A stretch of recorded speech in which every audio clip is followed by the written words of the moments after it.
Hey, what is going on, everyone? Happy Wednesday. Welcome to another edition of Titan Talk. I'm Isiah Kilgoon, with me as usual, and Pon is joining us today because we are going to be going over all of the balance that is going to be coming up in the Open Beta 7 update. And there is a lot to cover. There's a lot. I know players got a little bit of a sneak peek in the flash test if you participated there, but we wanted to sit down and talk with you all, kind of give you all the big picture and kind of what the scope of what we're doing is. But before we hop into it, we do see you all in chat saying there may be an issue with Xbox and not being able to log in. We just messaged Kabir over on the Titan Forge team. They're going to be looking into that. Yep. And sorry, go ahead. No, you got it. That's it. That's all I was going to say. And I think that was pretty much it. I think the only other thing is I believe we did have a nerf for Yamoja's aspect go live yesterday, correct? Yes, I know Clumsy was able to get that in. I don't remember exactly what the details of it were, but he had pretty high confidence this was going to address the main frustration points of it. Cool. Yeah, I believe what we did is we reduced the damage on subsequent bounces. Yes. So if that first hit is always going to be 100%, but the subsequent bounces, that damage did get decreased. Yep. Cool.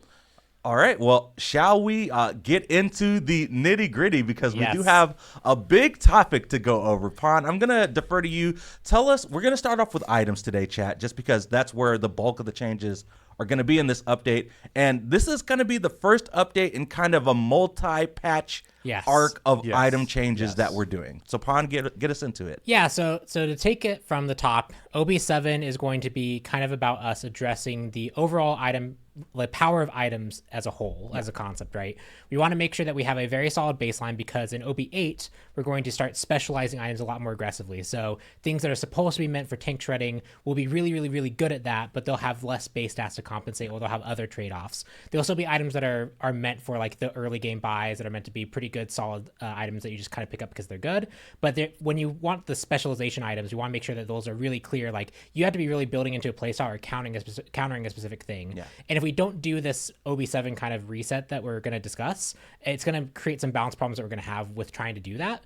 And then OB9 is largely for any feedback that we get over the process of this. We want to make sure that we have a patch dedicated to addressing any concerns that pop up, addressing anything that we might miss in this pass. One that we are being cognizant of but we might miss is, for example, let's say chin size becomes a very tank-focused anti-tank item, right?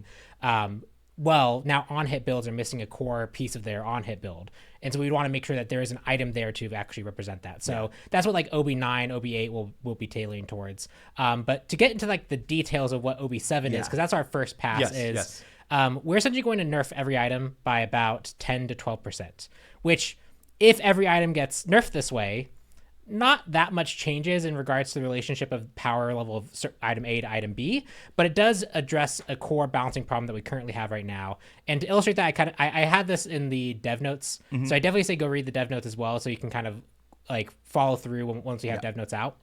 But if you think about like Smite characters, they have their base level of power and they have their item level of power, right? And if characters are all base strength, it's just their base stats, their abilities, and the base damage they do, and items don't really contribute anything to that.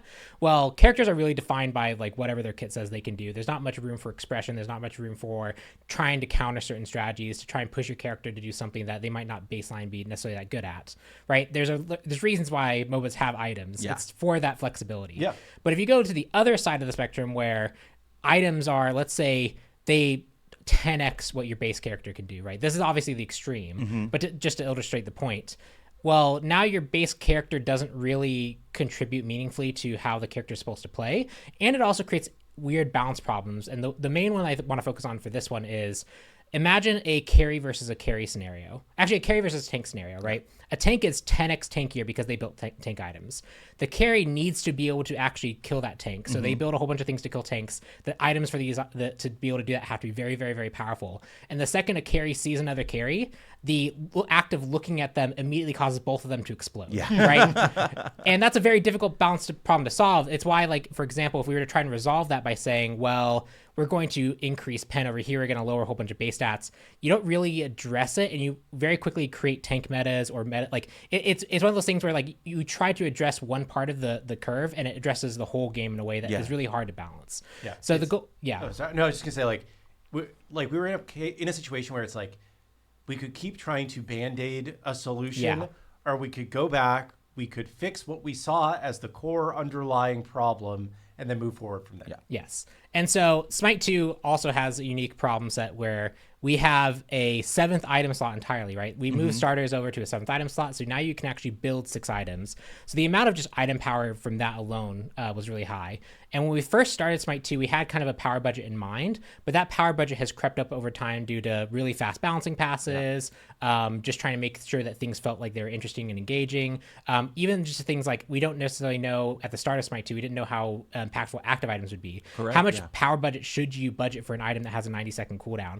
Over the balancing pass, we have a lot better idea of that. And so now the goal here is to kind of reset that baseline. We are still actually higher, basically the adjustment we made, we're still actually higher per item power than we started Smite 2 at. So this isn't like a super crazy reduction, but it's enough of a reduction that we feel like it's going to set our baseline up well for the OB8 and OB9 going forward. Cool. And so... I'm going to bring up the laptop because we've got a quick TLDR for you to read. So TLDR Open Beta 7 focuses on resetting the baseline power level of items. So this is that 10 to 12% kind of lowering of stats on items. For OB8, we're going to concentrate on enhancing item specialization, making their unique effects more impactful. Yeah, and the side effect of that will be making building more interesting because you are making decisions based on what you see because things have specialized purposes. Yes. Not just I build things with best stats. Yeah. Yes. And then for OB9 and any balance hotfixes leading into OB9, we're going to be dedicating our time to tying up the loose ends and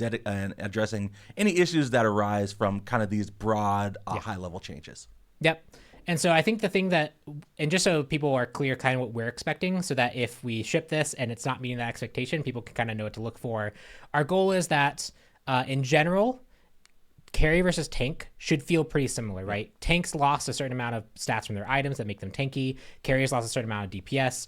We expect that to be relatively equivalent. And as you move closer to now the Bruiser versus the carry scenario, I'd expect that the Bruiser lives slightly longer, and we have some targeted changes to address that. And as you go to carry versus carry, they should probably be the ones that live the most longest out of all the changes. But we wanted to we think that there's room for them to go up a little bit. So we expect carry versus carry, the really high burst damage dealers, will have a little bit more breathing room, especially from themselves, as well as bruisers with damage items jumping on them. But we don't want to make it so that tanks just feel like they're unkillable. And so that's an expectation of this change. Another one is that your power level as it relates to the map, you're essentially weaker compared to the map, which we've done a lot of things in recent patches to make that actually so that you're more powerful to the map. The map had less ability to stop you. You could fight objectives more regularly. And we've actually seen that hasn't really, one, that's created some frustrations and some bad metas on its own. And we feel like we've gone too far in that direction. So this also serves as a correction towards that. So the map is now going to be a bit more difficult. It's going to be harder to necessarily tower dive. You have to put more effort into doing these things. But again, the adjustment that we made here overall, it's not going to be so drastic that you log in and suddenly you're unable to kill a fire giant or you're unable to kill a tower. It's just a nudge in that direction. Cool. So, all right, OB7, we said that pretty much every item is going to be seeing a little bit of a reduction, but we wanted to take some time and talk about some of the items that aren't seeing changes, which is effectively kind of like these items seeing a buff, correct, Pon? Yes, exactly. So we didn't want to, we know that we also still have some goals for example, Bruiser meta right now, tank meta, where people feel like, especially at the higher levels of ranked play, they just get completely run down by these characters that they can't be killed and they have enough damage. So we did some more targeted, even further nerfs to those items or shifts to those items to address that build, as well as there's a few items that we kept strong intentionally because we felt like either they're being really underutilized and having poor performance, or we felt like they could just use a buff that was just helpful for the health of the game overall. Cool. So the items not being changed in OB7 are Titan's Bane and Obsidian Shard, your premier percent penetration items. Shifter Shield, which is a bruiser item, but seeing a little bit of low performance. Pon, you want to go into a little bit of a detail on why we chose not to do anything with shifters? Yeah, so because we're doing a lot of other bruiser item adjustments, so Runeforge Hammer's on the list, Gladiator Shield's on the list, Shield Phoenix on the list, right? We have a lot of these target adjustments. We wanted to make sure that bruisers still felt like they had options to choose from that felt meaningful to them. And Shifter Shield was just not delivering in that department. It just wasn't doing enough. And when we actually did our stat squish with all the stuff, when we actually looked at the efficiency this item provides, it wasn't actually that crazy to begin with.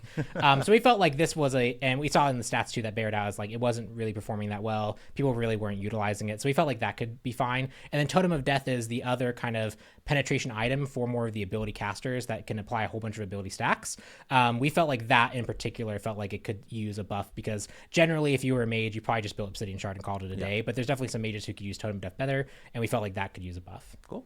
All right. Well, let's get into some of the other items that, again, got the 10 to 12% change, but got even larger changes on top of that. So we'll kick things off. And as Pon mentioned, we've got a good list of Bruiser items here. So Pon, let's go through them, and let's start off with Gladiator Shield. Yeah, so Gladiator Shield, obviously a really effective item. It gives you a lot of defenses. It also gives you a lot of base damage that you can apply regularly if you're a character that has a lot of cooldowns. And we wanted this one not to just be, and this is kind of a prelude to the OB8 stuff that we're going to be doing, where these are going to be more specialized. Gladiator Shield was providing too much defense as well as too much just on-demand damage at the early stage of the game. And we've now shifted it so that it's going to be less defensive overall. You're going to take more damage for having bought this item. But if you have actually committed 4 or 5 other pure tank items, not bruiser items, pure tank items, you actually might hit harder with this than you did before. Oh, wow, nice. So a shift in that regard, but this should make it so that if you're rushing Gladiator Shield first or second, you're going to notice the trade-off here, and you're going to have to rethink how you're going to build Gladiator Shield. All right. Glorious Pridwin up next. What's going on with Pridwin? Pridwin was another item. A lot of people just splashed it into a build. It was really, really effective. We're taking quite a bit of the protections off of it overall, as well as we're taking some of that cooldown rate off it, so you're not getting as many ability spam as you are as currently. But we are, in the same way with Gladiator Shield, if you do play into it, we do want it to feel like a damaging item if you've actually built to support it. And so we're making the shield more impactful, the explosion damage. The goal here, again, is that Specialization pass. It's not just nerf the thing. It is this item should feel like a trade-off. And so if you were building these two together right now, you're already down about 25 physical protection, you're down 10 magical protection, and you're down 8 CDR, right? So, but you could potentially have a higher payoff with one of these if you built pure tank otherwise. All right, next up on the list is Mystical Mail. Seeing some changes here as well. Yep, so it's a little bit cheaper, but that's just to kind of balance out the stat efficiency stuff. This is a bigger nerf for the stat efficiency than other items. Losing that 100 health, losing that 10 physical protection. This one is meant to be that kind of early game. You build it, and it gives you some nice lane pressure, some nice boxing potential. So we didn't want to adjust the passive too heavy because we think it's good in what it does, but the stats it was providing just made you too tanky out the gate when you came back to lane with it. Yeah, I think it's another example of like item identity. Right. Yeah. The identity of Mystical Mail while you're buying it is to deal AoE damage in a tick around you. And if it also is one of the best tank items, it's like stat-wise, then it's just the right thing to buy. And that's not interesting, right? It should be, I'm buying this because I'm making a decision that I value dealing AoE damage in a tick around me more than I value being tankier. If I want to be tankier, I can build a more tanky item. So this is just a sign of where we're trying to get to with these shifts. All right, and then Runeforge Hammer, an item that's been in the eye of a lot of people in the community, seeing some additional nerfs here as well. Yeah, so this one's getting a bit more of an adjustment just because of the stats it provides as well as how good it was performing. So it's actually getting that cost increase along with a decrease of strength, a decrease of health, and that regen, which basically is every wave, which comes every 30 seconds. You're losing 2 health per second. It's about 60 health off every wave. That's kind of how you think of that nerf. It should be a lot more manageable now. This is one that we might, based off just feedback, do more nerfs to, just like before we actually ship this. But we think that this is a good first step for the item. Again, we think that the passive is really strong. It serves the purpose it's supposed to. You build this on a character that has a lot of hard CC. You get a nice damage bonus for it. It scales already pretty well with protections, but it's hard to trigger on your own in the early lane. In the early lane, it doesn't scale that crazy. So we think it already feels like a pretty good spot where it's at. We just don't want it to be providing so much health and sustain in the lane. Cool.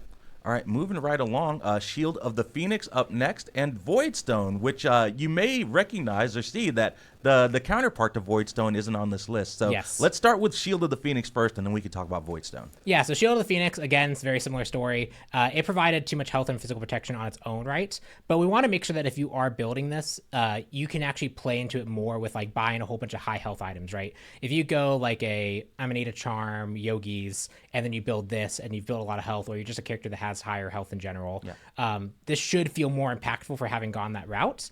But it's not going to provide that base level of tankiness. Correct. And this one, again, is one that we're looking at it, right, 2 to 3%, this might end up being slight buff in some scenarios, but we think that's okay if you've built to support it. Yeah. Because again, it's an intentional decision that you are making. Yeah. And then Voidstone going to be seeing a pretty significant decrease in the health that it provides. Yeah, so when comparing there, because you have Void Shield and Void Stone, and they're very much mirror images of each other and what they do. And Void Shield or Void Stone was providing more than it really should have for its like kind of stat power budget that we assigned to it. And when we went and looked at the stats, it was overperforming to Void Shield. This may be too big of a nerf for it, but we wanted to get them more on even footing, and we will probably bring them up together if we see that this is too much for them. So we just want to, again, a lot of this patch is a lot of like kind of correcting the power budget of things, making sure we have a solid foundation. And so that's why we chose to do that first rather than trying to potentially bring Void Shield up in a patch where we're talking about Bruiser items, and that's a premier Bruiser item to getting damage potential on you. So like we want to be careful with that. Cool. And I wanted to call out Void Shield still getting a reduction, just not as significant. Yes, not as significant. Yes. Yeah. People are getting permabanned in chat. Oh, Chat's no. going nutty right now. Anyway. All right, let's talk about a couple of carry items. A good transition here, right? So we've talked a lot about tank stuff at first, right? Yes. So again, going back to our goals, we aren't talking about every item here because we touched almost every item in the game. Yes. We'll have full patch notes a little bit later on this week for everyone to go through. Yeah. But tankiness has gone down. Damage has also gone down. Yes. Again, we expect carry versus carry time to kill to be a little bit longer. Yep, it'll take a little bit longer to kill each other just because you aren't building any defensive items, so any reduction to defensive items doesn't apply to you, and so any reduction of power does apply to you. So that will be a little bit slower, but we think that that's actually healthy for the game right now. Because right now it's very bursty. Yeah, it's very, very bursty. And carry versus tank time to kill should be about the same with these changes. And tanks killing carries should take, I would assume, longer unless they have sacrificed their tankiness to build more damage. Yeah, if they're building pure tank, like a pure tank that hasn't built like the Pridwin and the Gladiator Shield, that should be about the same-ish. But that wasn't necessarily the problem people were facing. It was they're going to run you down with a Mystical Mail, they're going to run you down with a Pridwin, they're going to run you down with a Gladiator Shield. And now if a person's running you down with that build, you should have more chance of actually fighting back at them as a carry, as a mage. So that's why these target adjustments are in addition to what we're doing, is because we felt like if we didn't do anything there, that actually might go up and that might favor the Bruiser. We felt like we really had a lot of extra stuff we need to do here. Yeah. And then the last couple items on the list for just a little bit more than the 10 to 12% were Chin's Blade and Sunbeam Bow. Yeah, if they were to be adjusted per the stat squish, it would look something like decrease strength from 30 to 25, or decrease attack speed from 20 to 15, or just a small cost increase. We felt like these items in particular, they were just... They're meant to kind of scale with the game, but they're also your highest DPS options at the start of the game, like as your first buys, which just... We wanted to make sure that they need more support from other items to feel like they're as strong as they can be, because they're meant to be those types of items. They're meant to be the thing that rounds out your on-hit build rather than being the primary thing on its own doing the thing. Cool. All right, well, I think that is everything that I had on the list for items. Again, we're not going to go through every single item one by one because it's a lot. We will have patch notes live on smite2.com a little bit later on this week. Yeah. Or if you're interested, I believe we're flash testing again this afternoon. So yes, we should. You want to hop in and try out the changes you can. Yeah. Probably be a smaller. Usually, the second day of flash testing, just fewer people show up. Yep. But we do keep. Recently, we started keeping the servers up for longer, kind of overnight, but turning off the conquest queue. So if you want to make a custom, or if you want to hop into practice and just mess around with stuff, you can do that. I think, as you're playing it, think about kind of the way that we have described what our goals are, and assess it versus like, are we achieving our goals, and where are we not achieving those goals? Do you agree with those goals? Yes. And if you agree with those goals, then let's talk about where we're failing to get there. And not specifically like, it's really easy to obsess over they nerfed everything in the game or whatever, right? Yeah. It's like, this is the first step towards getting us to where we want to be. And we feel like it's a step in the right direction. So please just try it. Think about, where we think we're trying to go, and let us know how it's feeling. Yeah, and just an anecdote, right? MOBAs are notoriously complicated. Yes. Just over my time working on Smite, I've seen things like, we did a balance change that for the life of us we could not figure out how it related to Kali, but she went up by 5% win rate, just inexplicably. And we still don't really fully understand why that happened. We thought it was a bug with the character, but like all the changes we did not have anything to do with on-hit assassins. Right. Other on-hit assassins didn't go up, but Kali did. We've also seen things where an item exists in the game, no one utilizes it. We make a small change to some item over here. People will rethink their builds and go, oh, actually the best way to play the game is to run 10 of these items on every single character. Yeah. And that item didn't get really changed at all. So MOBAs are just notoriously complicated. That's why we wanted to be forthcoming with like our goals and what our expectations for these change are. Yeah. Because when it actually goes to live, when people get their hands on it, there might be parts of this that we didn't anticipate, that players discover different ways of playing the game, even ways that currently you could be doing right now that people just go, because now they're rethinking everything. They go, oh, actually we could be playing the game this way. So we just want to be really receptive to any place where we feel like we're missing these goals, and be really quick to react to that. Yeah. And I would say one more thing before we move on, if you can. No and worries. Maybe I'm kind of putting you on the spot here, but obviously there are some notorious balance changes in the history of Smite 1. Yes. That certain players may draw corollaries 9 to. out of 5. 9 out of 5, right? Our intent is not to do that. Yes. Right? And that's not what we believe that this set of changes should achieve. Yeah. So for example, right, one way, so let's say we feel like carried versus carry time to kill is too bursty.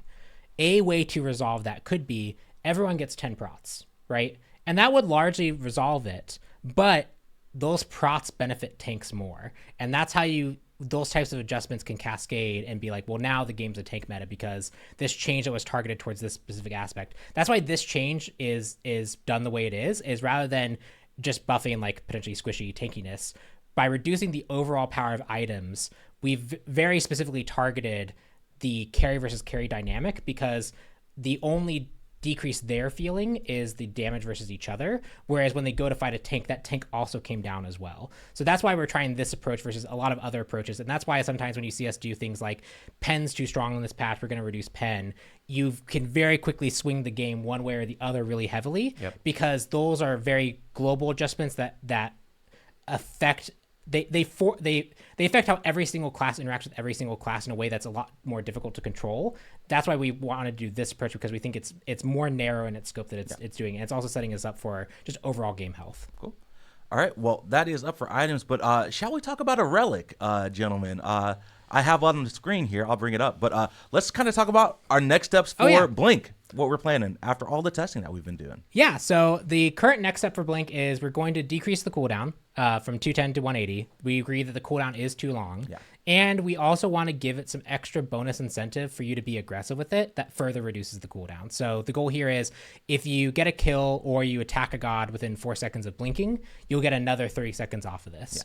Yeah. We saw that overall, just from some data points, we saw that the game went from, at the like casual levels, the game was something like 6 blinks were the average expected outcome in your game, to that went down to being about 2, with purification beads taking like 3 or 4. Yeah. But as you went very, very high and ranked, this is like the 4000 MR plus or SR plus, it became very quickly 6 beads, and Blink was maybe one of a choice. And its win rate fell where it was actually doing pretty well at casual level. So that just kind of shows the disparity between like the overall, like most players' experiences versus the very top end, where they can actually like, they can leverage the advantages a lot more. And so because of that, we felt like Blink definitely had some room to be improved on. But we think that overall the games felt healthier.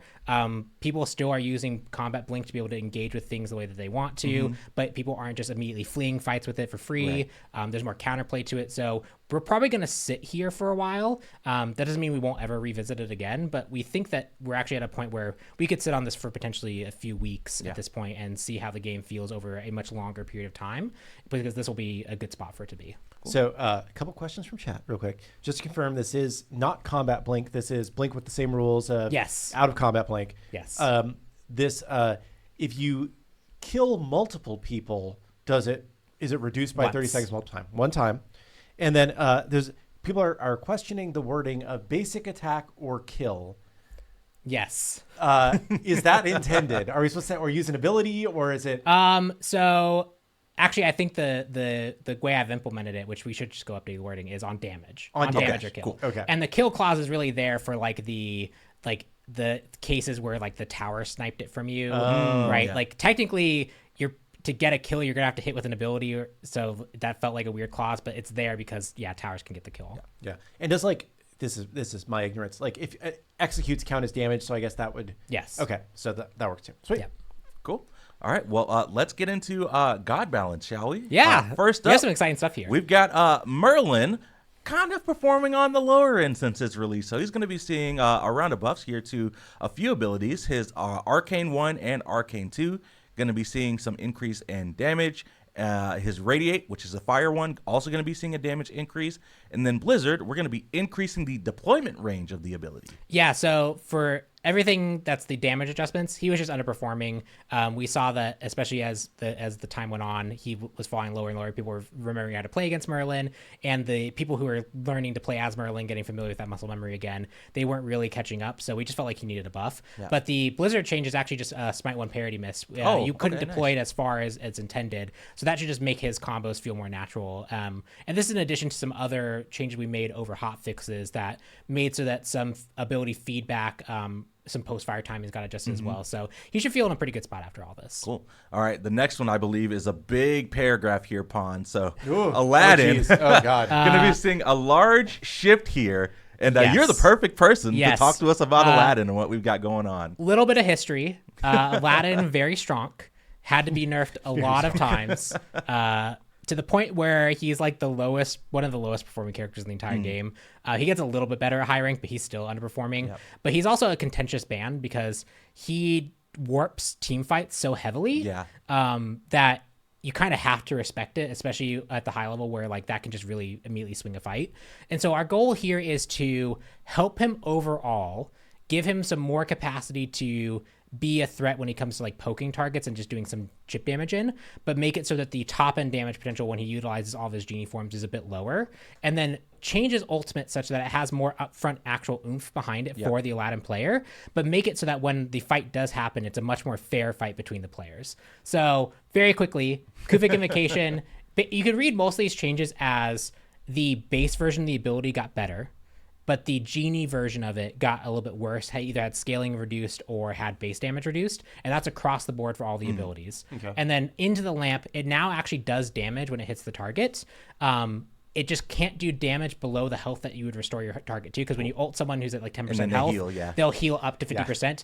So if you hit someone who's full health, you will actually have some damage done to them already. Oh, nice. But Aladdin no longer gets that advantage that he was before, where he would always heal to 60, but his ally, the enemy that would come in was 60 down to 40. That's actually now been equalized to 50 overall. Okay, nice. And as well as the enemy has more CDR that they get when they enter the stage. So the fight should feel more fair. So the goal here is that this should have brought that top end fight warping down a little bit, given players more oomph for actually hitting their ultimate successfully, and then adjusted the damage such that the combo pieces that he does when he just wombo combos someone isn't necessarily stronger, but when he's looking to poke damage on someone, that is stronger. Cool. And this is a very large shift because he is a very unique character in what he does. But we think this should put him in a healthier spot overall. It should feel better to play as Aladdin, but it should also feel better to play against Aladdin. Now, just to confirm I'm reading this right, I can't just like kill somebody with a lamp, right? Okay. If you hit just throw a lamp at you, bounces off your forehead, you fall over. If you hit someone at 1% health,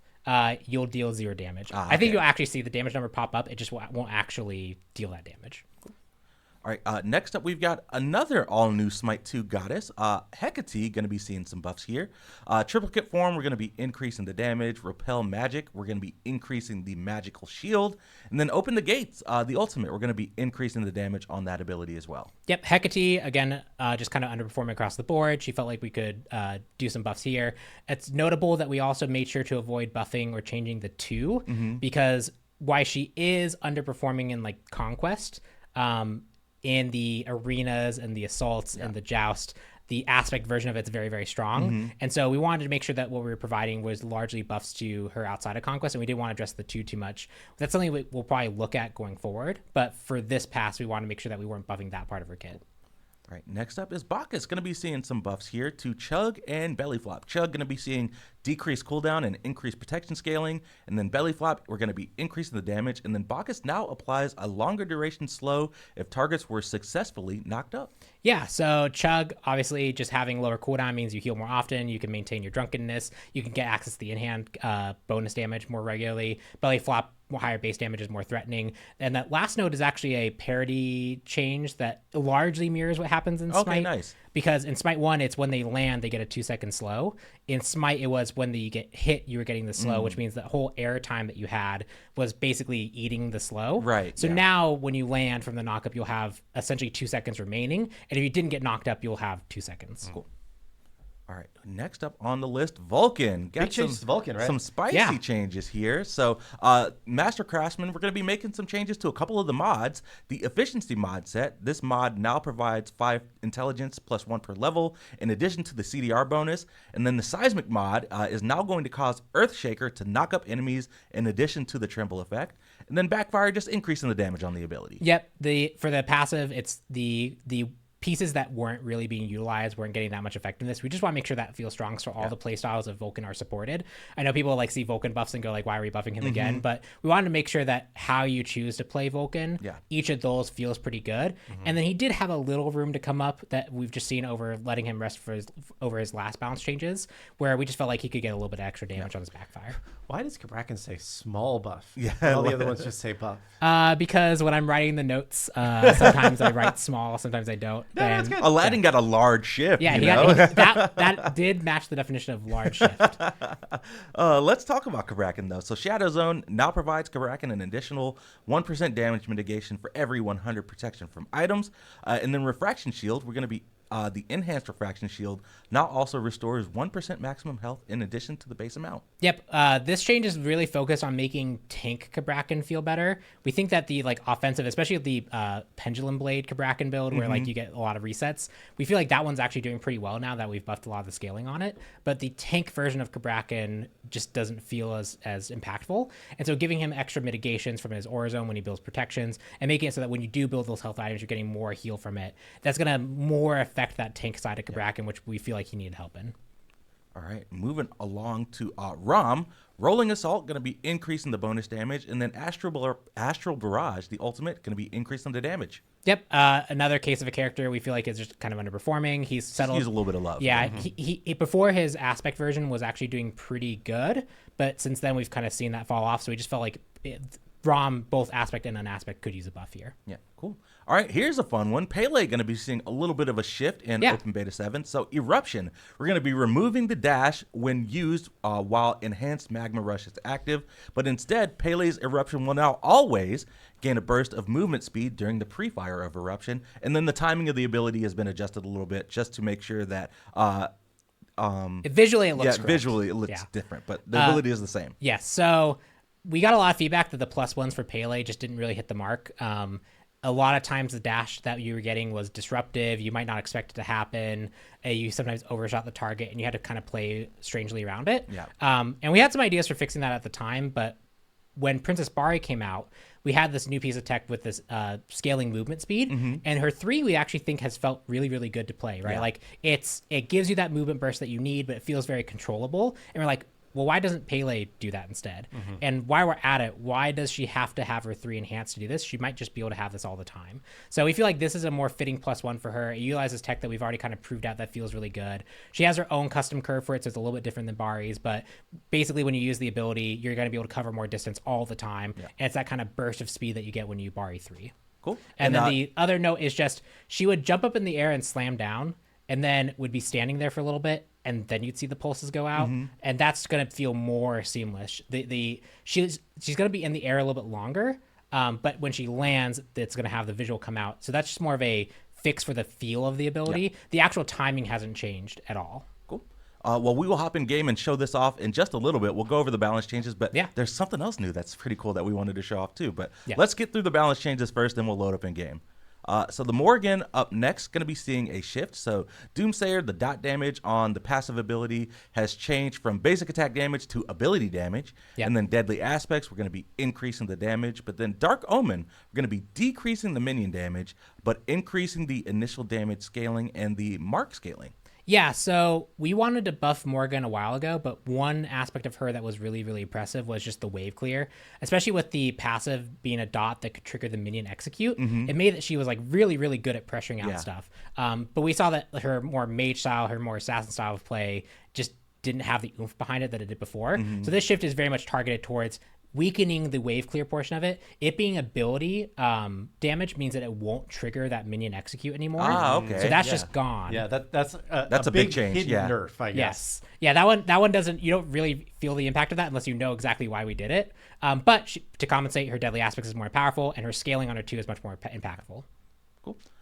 Princess Bari up next. Going to be seeing a little bit of a nerf here. Gotten a lot of feedback that Bari's performing really well. So Mystic Surge, the passive, we're going to be decreasing the attack speed bonus. Sacred Bell, we fixed an issue where this was benefiting too much from intelligence when enhanced. And then Reverent Steps, the 3, we're going to be decreasing the base damage and the int scaling. Yeah, we think her early lane is largely too strong because of the base damage that Reverent Steps provides for the wave clear. So toning that down means that her wave clear is going to feel a little bit more manageable. And then the late game side of her, we think that was overpowered because she was just kind of getting too much free stats from her passive, as well as that hidden. We were looking at just nerfing the scaling of the Sacred Bell, but that's where we found the bug. And that bug is a pretty significant intelligence scaling adjustment. We think that the int side of it, that late game, the ability was the part that really needed to be adjusted. The attack speed's going to temper the more strength focused side of the build. All right. Oh, somebody in chat is going to be very excited. They said, no, a Relics nerf. Oh, a Relics nerf up next. Let's talk about it. I did not have time to alphabetize this. It's very much a copy-pasted list. So, yeah, you get surprises of who's next. I know, right? So Summon Suku for a Wheelish. We're going to be decreasing the strength scaling. Same thing with Moonlight Charge. This is the revert of the revert of the revert. We did some early hotfix changes. We found some core bugs that we needed to resolve. We thought those bug fixes were going to be bigger impactful. So the main one that we were thinking was the most impactful was the fact that she got a passive all the time, no matter what. And we thought that fixing that was going to be a pretty big hit to her. It didn't actually affect her as much as we thought. So the preemptive reverting of the nerfs we did as a stopgap, we have now reverted back and we have these nerfs. Cool. Mordrid up next. Going to be seeing a nerf to Aspect of Rage. Going to be decreasing the ability cooldown reduction while Blood Rage is active. And then Cruel Strikes, the one, we're going to be increasing the cooldown. And this is for base version of Mordrid as well, yes. Right? Yeah, so we think the Aspect of Rage just had some room to come down. It was definitely, you're getting a lot of reduction from that. And then separately, we just also think that he was getting access to Cruel Strikes too often. Cool. All right, and I think last up we've got Odin. Yeah. Gungnir's Might now pierces gods, but will only stun the first god hit. It's a big change. And then Ring of Spears, the ultimate. Odin gains a stack of his passive upon casting his ultimate, and now also provides 8 intelligence in addition to 5 strength per stack when killing an enemy god while inside the ring. Yeah, so Odin has been on our backlog for a long time to do something more with, but because that takes time and we were building out a whole bunch of other things, it's just been really difficult to. But we thought it wasn't worth sitting on the ideas that we have any longer, and we should just do some things to help him out. That Gungnir's Might Piercing Gods actually came from a Reddit thread suggestion. Nice, that's awesome. We looked at that one, like, that actually just feels like it is going to make this character feel better. Yeah. At the same time, his passive had very limited interaction with his kit. He didn't have a way to gain access to it. Now when he ults, he'll get a guaranteed stack of it, which feels great. And then the other part is he is a hybrid character, but he wasn't getting the intelligence, and that just felt like a miss. Yeah. So we have to fix that. So this is going to help Odin quite a bit, and it just smooths out some of the rough edges he had that were really arbitrary and there wasn't really any reason for them to exist. We may circle back still on Odin. This is not a we're done with Odin, we're not going to do anything. It's just we know that we have ideas we want to do. They take a lot of time and effort, and in the meantime, we'd rather do things to help him out in the short term than wait on them any longer. Cool. All right, well, that is it for the god balance that I've got going on. I'm going to bring us back to cams while I load in game, and you all can maybe start a little bit of Q&A while I get the game loaded up, and we can show off that Pele change. Sounds great. Yeah. Oh, I've seen this question asked a few times. How do you think these changes should impact game length? My expectation is games will go longer off these changes. Generally, you need kind of a certain amount of power to be able to even end the game in the first place. Even if the entire enemy team is down and you have a minion wave of the Phoenix, it takes a certain amount of time to kill the Phoenix. It takes a certain amount of time to kill the Titan. You just need that baseline power. And because you're delaying that a little bit because now you don't get as many stats, the game length should increase. I have been surprised in the past, right? Like one aspect is tanks are going to be less effective at potentially walling you from sieging sieging a base. That could be a consequence of this. It also could be that tanks have a harder time actually being in the front line that takes the Phoenix shots for the team, which might mean that defenders have more of an advantage. My guess, though, is game length goes higher, but we have quite a bit of room for game length to go longer before we're super worried. So we don't expect it to be enough that we'd want to like temper these changes. How do we feel about mages? Mages are definitely in a tricky spot because I think they're more sensitive to the penetration shifts that we do than carries and assassins are, just because carries and assassins have more consistent pressure because they just by nature they can auto attack. So if their abilities are down, they could still contribute. They probably have some room to come up, and that's why we made sure that Totem of Death remained strong, and we also didn't temper Obsidian Shard, was to make sure that they still felt like they could deal damage. It may be that we need to give them more intelligence options, and that's actually something we were looking at when we were talking about the OB8 stuff internally. Is it does feel like there's a gap for just generally high intelligence items. It's really hard to actually create a high intelligence build. You basically have Book of Thoth and that's it. Otherwise, you have to pick utility items that give you things that aren't damage. So we feel like that's also a gap that we could fill. By nerfing both power and protections, doesn't this just keep the meta a tank meta? So the tank meta complaints that we feel most strongly about are actually related to the tanks building the Runeforged Hammer, the Mystical Mail, the Bruiser items. Yeah, it's if they were just a tank and they ran at you, but they weren't that threatening on their own, they couldn't kill you on their own, that's probably fine. And the time that you take to kill them generally feels okay. But when they can run at you and you have to feel pushed out by that, and when there's potentially two of them running at your team that combined can absolutely kill you, that was what we were more worried about. So the carry versus tank stuff should stay the same, but now if that tank player has built the Pridwen, they have built the Gladiator Shield, they're losing more protections on that build. That's why we've made those adjustments specifically. They should feel like they can be pressured out more easily by the carries, by the assassins, by the mages. So that part of it should become better in this world. Cool. All right. Well, I've got Pele up in game. Shall we talk about show off Pele in game here? Yep. We got a little bit of audio here. So I will fire the eruption. And you see she's got that little bit of a speed boost. Nice, yeah. And if you just kind of like WASD as you're doing it, you'll see that she can basically stay in place. She doesn't have to go anywhere. If you do cooldown, you probably just have. Oh, yeah. 1 second. All right, well, I got it one more time. So you said just like WASD around? Yeah. So you can change direction midway through too. So like you can actually you don't have to move anywhere. You can WASD, you can go in a circle. And you notice that you're doing this without the 3 being active at all. That mechanic just doesn't exist anymore. So this should just feel nice to Pele players. It feels like the +1 that I think they've been asking for. The first round of that we had just didn't really hit the mark. So hopefully Pele players enjoy this. Can you go forward and then backwards? Ooh, yeah, let's see. Yeah, so you can walk backwards and do this. So you can use this to juke. Unlike Princess Bari, Princess Bari actually has full strafe and backpedal penalty. She still has backpedal penalty, so her ability to juke backwards is more limited than hers. That's why I talk about she has some specific stuff related to her. That's also just for usability. The first time I actually playtested this with full speed, I absolutely was backpedaling the camp, and I zoomed completely out of the camp. And we feel like you're going to mostly want this when you're going forward. If you're strafing and backpedaling, we know that we probably want that to be a bit weaker. So it's tailored to her. It's not just a copy paste of what Princess Bari was doing. But again, this has felt really good in practice, and it basically gives her some extra mobility. You can also use it to juke, which is a new application that was a lot harder because your 3 had to be active at the time you wanted to juke. And we think this is just cool tech in general. We were really pleasantly surprised how well it felt on Bari. It just feels really easy, intuitive to control. It also feels really good on controller on Bari. I had not played much Bari on controller, and I played a couple games with her recently, and I was like, oh my god, it just feels so nice to dodge around with this.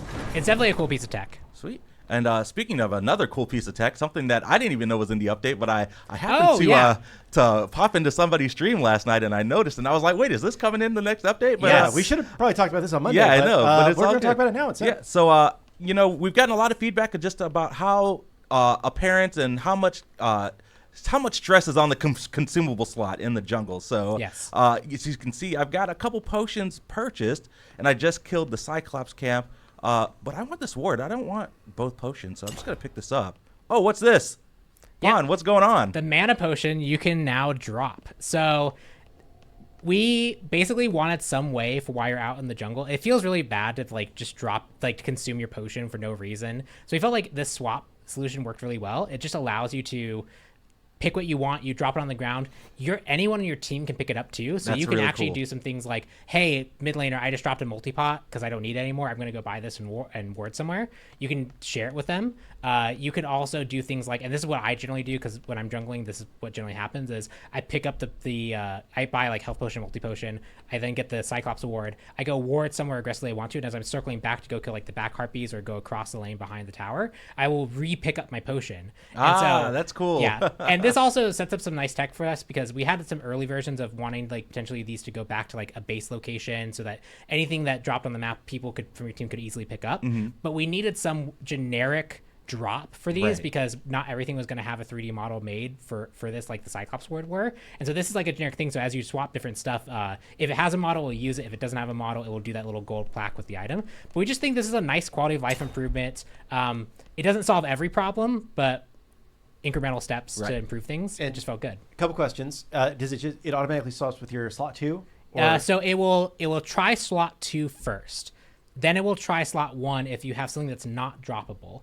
And things that are not droppable are chalices, 3K potions, and the obsidian dagger. Okay. Because we were worried that would actually create kind of a more like, tank, spend your 3K gold on another power potion for me and drop it, right? Or obsidian dagger is really meant to be someone picks it up and holds onto it, and if you die, you drop it, right? Like, so some of these we have limited, but other ones you can totally drop.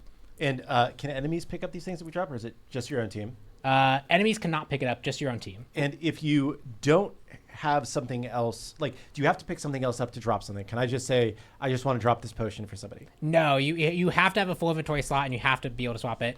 We know that there's some things about this that like it would actually be just cool to just be able to drop something for your team, or it'd be cool like when this times out and runs out, it's going to just destroy and disappear from the game forever. It'd be cool if that could maybe go to like some team bank or something. We've had a lot of ideas of how we want to address like the amount of consumables we have because we think it's actually fun for these consumables to drop. But this is just the first step of things to improve. Cool. And then my question is, how long do they last on the ground? It's 120 seconds. Okay, so you have 2 minutes to pick it up. And I think right now you'll see that the potion actually has an icon on the map. It's going to be the Pyromancer icon. Yeah. I fixed that, so that should actually be like it should be like a more generic icon. Cool. So that isn't final there. There are people asking about, Vulcan mod and Mulan banner. Are those droppable? I assume not. No Mulan banner, no Vulcan. Yes, Baron's Brew. Yes, Pyromancer Bomb. Yes, Crystalline Egg. Yeah. Yes. So it's Mulan's banner is not droppable. Vulcan mods are not droppable, and Fire Giant City Dagger, Power Potion, Chalice. I think those are the exceptions. It will still respect your inventory caps. So, for example, like if you have 3 health potions and then you go and try to swap a health potion that's been dropped on the ground, if it can't add a stack to your health potion thing, it just won't let you do it. So yeah, that's just cool. A lot of nice flexibility. It's really easy to use, and you can ping through your team to come pick up stuff if you're like, I'm done with this, I don't need it anymore. It's just a nice improvement for something nice that's quality been, of life, been a problem for a while. And it's really cool because I know we got a lot of feedback just about when we added the Cyclops and the Scorpion camps. Can DJ Zeus drop the beat? Soon, you know. This does apply to every mode, right? So yes, it should apply to every mode where these droppables exist. For Arena, it doesn't apply. For Assault, it would apply because you can get I believe you can get the crystalline eggs. I haven't played the new dev test version that much. I don't remember what's all in that. I know that you can get the bombs. Yeah, the runic bomb and the crystalline egg. It should and I believe the obsidian dagger, but that's not droppable. So. Yeah. But still, you know, as you're picking up things that take up your consumable slot that you may want to hold on to, you've now got the ability to drop things that are droppable. Yeah, it's just cool. Yeah, actually prototyping this out was really fun because I had to open Blender and figure out how to UV map the pictures onto things. Just a little fun side project. It's cool. All right, well, I think that was everything on my list. We got about 11 minutes for some Q&A. I know these past couple shows have been largely just us, you know, giving updates to the community. So maybe for the Friday show, we'll leave it a little bit more open for Q&A. I don't think we have anything planned for Friday right now, do we? I don't think so. Yeah, I don't think so. So maybe it's just more Q&A on Friday. Cool. All right. Well, chat, I know you've already been asking a few questions, but any other questions about anything upcoming in Open Beta 7 or anything just Smite 2 related in general? I saw some questions about the gold changes. I assume they're talking about First Blood gold, would be my guess. We might. So we've been seeing the changes of the data of that. We've been pulling just to see like how match length, how win rates based off the amount of time a match has had based off gold lead, how that's changed. And it actually hasn't really moved the needle much at all, which means that like, yeah, it could go back to 200, it could go back to 75, and it wouldn't really make a difference. We do think that there's probably some balance of 200 still being a bit too intense. It does create some situations where like that person can really spike and snowball the game in ways that are like just very intense. But do we stick at 75? That we could definitely potentially go back on that. Yeah, cool. I saw a question. Will the movement changes that we talked about last week be in this update? I don't know. I don't know. Okay. I think they're still working on some things, and I think it depends on whether they get those fixes into a good place. Cool. Yeah, right? I know like Sobek Dash was one that I know we were actively looking at. So I think we're there's the edge cases we still need to resolve, and we want to make sure that before we ship it live, we've really resolved those things. If you beads Aladdin lamp, can it kill you? No, because the damage and the health reset happens simultaneously. Okay. Okay. I think that's a good question. I should go test that. So if you pre-beads Aladdin ult, you just get the heal? Well, the damage calc and the damage calc and the health should happen at the same time, but I'm thinking there might be a gap there, so I might need to go test that. Someone asked, are you using Blender in development? I use Blender because I'm not an artist, and if I make something prototypey, I use Blender because I can use it. At some point, we'll get better art for that. That's very much just to get the quality of life improvement into your hands. I see some people asking about ranked reset. I know that's something that we've been talking about. I think that Max said that he's waiting on kind of one more piece of tech that should be coming soon before he does a ranked reset. But I think we are aware that at some point here, we'll need at least like a soft reset to ranked, that things happened in a different ranked world and it's worth taking a look at. So yeah, we've done a lot of matchmaking changes behind the scenes, so it kind of also makes sense too at some point. Console chat win. We still need to pass certification, so we'll give you an update when we can. This question about Switch 2. We were not in the loop on Switch 2. We found out about it this morning by watching the stream like y'all did. And the game's not currently in development for Switch 2. It's something we could definitely consider in the future, but not at this time. I saw someone mention that a while back we had God suggestions based off play rates. That was a one-time manual change. We can dynamically pull the list, and it wouldn't be too crazy to make a tool that auto-updates it, but unless we change a character a lot, we don't expect those to really change that much, right? Like unless we do like a significant nerf to Zeus's ability to like play the carry role, he probably stays about the same percentage of use rate between the two.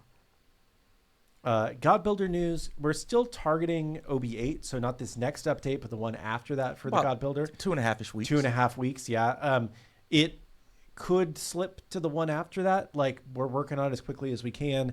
Our development pipeline on that in particular got a little bit delayed because one of the lead devs had jury duty for over a week, and that slowed things down. But it's coming along. I just reviewed a version of it last night, and it's coming along. I think it's going to be a good system once it's done.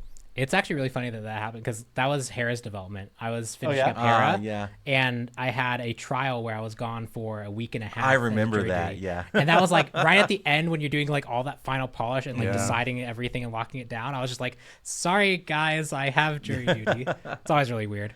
I see someone in chat asking about combat blink. So yes, what's the plan for that? Are we still thinking about potentially a version of that coming back to the game, or is that just not a possibility? I mean, it's entirely possible, but we want to sit on this version of it for a while. We think that we found a good spot for like a non-combat blink, what its cooldown should be, what kind of aggressive rules it should have, and we kind of want to let this sit for a while so that we can get a much more long tail of data. Because it takes a long time for also people to change their play patterns and respond to stuff. We'll see after that. There's always also a possibility that like maybe that effect is healthier as an active item that you have to buy into. We've talked about different ways of like getting those effects in. So for now, we're going to sit on this version. It doesn't mean that we are forever saying no to it, but I think internally we generally like this direction that we've gone. And so we want to see how it feels over the long haul before we make big decisions to change that. Somebody says that Nemesis should have an aspect of jury duty. And just made me laugh. There's a question here I do want to call out. Haunted Akuma XC asks, are there any steps being taken to make the Smite 2 item store more easily navigable for controller players?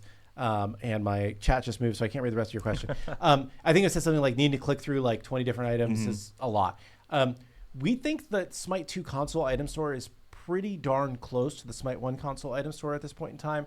It's got the same kind of functionality where if you click buy on the top item, it's going to buy all the components that you can afford automatically if you don't want to individually buy items.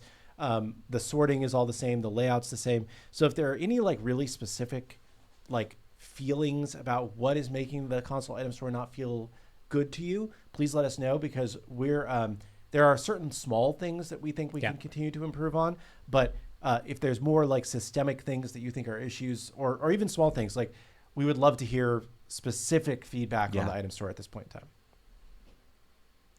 time. Question for you, Pon. How do you feel about support starters as they currently stand with the passive gold reduction and their lackluster passives? I see more supports building Warrior's Axe and Bluestone and Sands of Time most of the time. So we feel like if you're playing the support role, there's kind of two ways to do it. There's a very aggressive style where you roam and you kind of become like a second jungler almost. And there's a role where you are more supporting the lane. You really want to roam and provide utility to your team, which means that you're going to fall behind a lot in experience and gold. And so we want there to be a starter that really supports that play style. So we think that like that's why over the history of all of Smite 1 and Smite 2 continued this, we have a starter that gives you gold gain. Sometimes the gold gain ends up being too high, and that creates different balance problems. We might be in that world, especially because the other modes can generally leverage those effects a lot stronger. That was one aspect where it's like, if we nerf this for Joust, where like people could stack these really effectively, or Arena where people could stack these really effectively, it might hurt the integrity of the Conquest support.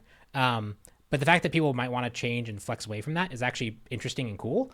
And short of larger systems, like because you got the support role given to you, you get a passive effect that is always on. It's also really hard for people to kind of know and understand. You'd have to do something like that if you wanted to make it so they had full freedom to pick whatever starter they want. So it's a very tricky problem. We are generally okay with, hey, this is the support style. You are expected to build this, and that's like what we do to make sure that you have enough gold to continue the game with. It requires a lot more to change from that paradigm. We have some stuff kind of in the back end that we're working on that may alleviate this, and we can probably bring down the gold that it provides on its own, so it doesn't feel as mandatory as it currently does. It's just a very tricky balance problem that affects the whole game, because anything gold economy, as the person who was generally responsible for the 10 benevolence meta in Smite 1, is very scary. There's a lot to consider. So we want to be really careful when we ever do adjustments to that. Oh, that's a good one. Taking a picture. Oh, Sorry, something I'm going to follow up on. Some console store notes. There have been some good ones that have come in that I am going to follow up on. Cool. So I appreciate people who are typing those. Could we nerf other relics instead of buffing Blink more? We could. So we feel like actually we want to be careful about nerfing relics too much, because especially depending on the team comp you're against, if you're against like an Ares that you really feel like you need beats for, and even if you buy Talisman of Purification, if you're against 2 characters or 3 characters that have really strong CC, as the game progresses, eventually it will have an Ares Dodgy combo, right? And you could do Ares Dodgy the Morgan. If we make it so that these relics are too restrictive, it can create some negativity there. So we want to be careful about just making like pure beads probably could, based off the current state of the game, could be nerfed, but does that actually create a more fun game for everyone? Potentially not. So we just want to be careful when we go to nerfing those tools that people are using to kind of deal with like one-time big burst cases. Yeah, cool. I was going to answer this one real quick. The Prism system is currently built for texture changes, is what I assume. When we see a version of the Prism system that allows slight model changes as well, it seems ridiculous to see 3 versions of the same Nuwa skin when the Prism system exists. So that in particular was done that way and not using the Prism system because of how we want to distribute those skins. We're going to be giving one of those skins away for free. One of them is an old like Divine Legacy skin, and the other one is a new, you can buy it if you want to skin.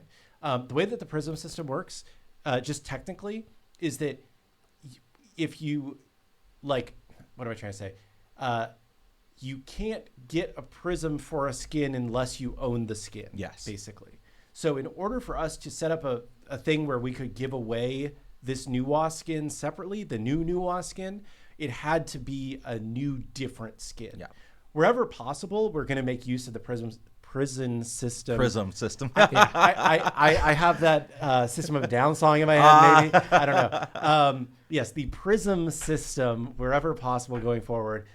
And we actually talked about internally, if we could do this as a Prism, but we could not just because we wanted to give one away, and we already had the one that was Divine Legacy exclusive, and then we had another version that we initially were just going to sell as a different Prism, but we couldn't because of the ownership restrictions. Cool. Yep. All right. Well, we are at 2:00, so it's time for one more question. And we will get back to it. And I believe the plan is to flash test pretty close towards the end of the show, so just keep an eye on our social media channels. We almost forgot again. Money check. I know, right? Pink slush today. Slush. We still haven't been restocked. I know. It's still good though, It's still good. Let's see. I saw a good one that passed, but Pon, do you want to give just a little bit? You don't have to go into details, but just overall thought process on what the OB8 pass on items is going to look like in terms of specialization and how we're going forward. Yeah, so the goal is to look at items and kind of divide them into two camps. These are your staple items that feel like they're okay with being largely stat focused with a passive that provides some utility, but it's not really the defining thing, right? Jotuns, I think, is a really good example of this item where it serves its role really well. It's a decent strength item. It has a lot of cooldown reduction. This feels like the game, as much as it would feel potentially bad to have every single assassin in the entire game buying Jotuns, you still have 5 other items to flex with, and the game state would actually probably feel pretty good for those assassins, right? Same with Hydras is another example of those kind of staple items that they're your 1, 2, 3 item buys that depending on your character, you're basically saying I'm going to start playing the game this way with this character. The second set of items are your counter pick or specialization or essentially reward items. So Deathbringer was an example of this one, right? Cool. If you can just throw a Deathbringer into any build and it just feels like a strong DPS increase and you haven't built really to support it, that's probably a problem. Same with Rada Tahuti, right? That item needs to be that you if you just throw it at the end of a build where you bought all the lowest intelligence items and it was still the best buy you could have made, that's the thing that we want to avoid. Similarly, things like chin size right now, and we've basically gone back and forth with the Smite too. It straddles a line between being your best on-hit option all the time, as well as being a anti-tank thing that isn't as good as anti-tank, but if we go one direction, well then the people who are using it for damage feel bad. We want to pick a lane for chins to go in, and right now we'd be leaning on that being the anti-tank item, especially the high health build item. Cool. But that would mean that we must fill that gap with a item that is for strength on-hit users that are looking to deal damage to other squishies. Cool. Right? So when we're looking at these items, we want to make sure items feel specialized. The reward items feel like they're being built to really pay off for you building a particular style. And the items that you're building to counter specific stuff feels like it's useful, but we don't want to create gaps in this process, right? So OB8 right now is shaping up to be a really, really, really big patch internally. We'll see where we actually get to when we decide to branch OB8, how far we actually got into this process. We probably still have at least 1 to 1.5 more meetings before we can really actually dive in and implement all this. So we have a lot of work ahead of us there, which is why we know that OB8 and OB9, that's why we're putting OB9 on there, is because we have a lot of work to do there. But that's kind of the vein of what we're doing with this pass. We want to make sure that items don't feel like they're just no-brainer. I buy this every game. Because while Jotuns, sure, you build at the first of every single game you play with Assassin, that's fine if the next 5 items you build are really interesting and you change based on how the game goes. But if all 6 of your items are locked to the same thing because you feel like you must build these items because they're the most efficient and nothing about the game change is causing you to change that's the problem we want to resolve. Duskbreaker asks, as a new player, there will need to be more guides towards items with these changes. I know that God Builder exists, but I would require help knowing what and when. It's a bit overwhelming to start. So I agree that item building is challenging in any MOBA, and it's especially hard in Smite 2 right now because other than auto build, we don't really have any guidance for how to go towards actually learning how to build, right? Some games do the thing where they show you like, here's 3 items and you pick which one you think is best for your current situation. You know, there's a lot of things.